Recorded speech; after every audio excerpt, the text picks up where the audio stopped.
Народный бюджет вновь помог воплотить мечту. На этот раз желание сбылось у сотрудников Интинского детского сада «Рябинушка» и родителей дошколят. В учреждении капитально отремонтировали бассейн. В чаше теперь новая плитка и, наконец, фильтрованная вода. Анна Зубарева сама была бы не против в таком искупаться. В бассейне «Рябинушка» полным ходом идет ремонт. Главная задача сейчас на плиточниках. Они занимаются отделкой чаши бассейна. Работают каждый день и стараются угодить своим предвзятым заказчикам.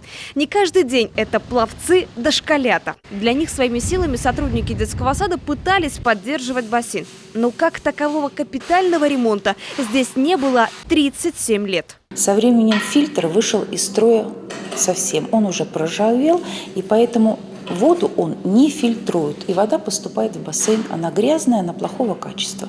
Поэтому вот и родилась такая идея вступить в проект «Народный бюджет» для того, чтобы вот заменить фильтр. Это очень важно. Для того, чтобы сделать новую облицовку. Это тоже очень важно. Подрядчик приступил к объекту в начале лета. Сначала специалисты сняли старое керамическое покрытие, выровняли стены бассейна и уже после стали укладывать глазурованную кафельную плитку. Общая площадь 35 квадратных метров.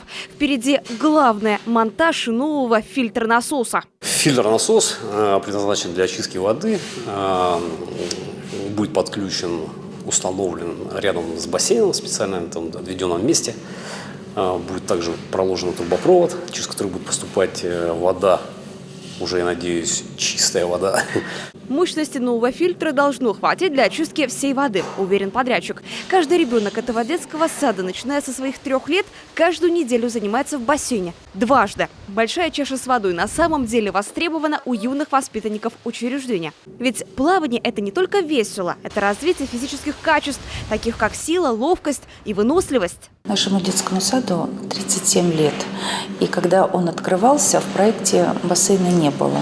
Но была такая инициатива, и город эту инициативу поддержал, внести изменения в проект и построить детский сад с бассейном. Это первый детский сад, на то время, 1984 год, был с бассейном. На ремонт ушло чуть больше 670 тысяч рублей. Это средства республики, муниципалитета, программы «Народный бюджет». И даже сами интинцы собрали небольшую сумму. Проект родителей и воспитателей поддержал весь город. Анна Зубарева, Наталья Домих, Данил Макаров, Инта, телеканал Юрган.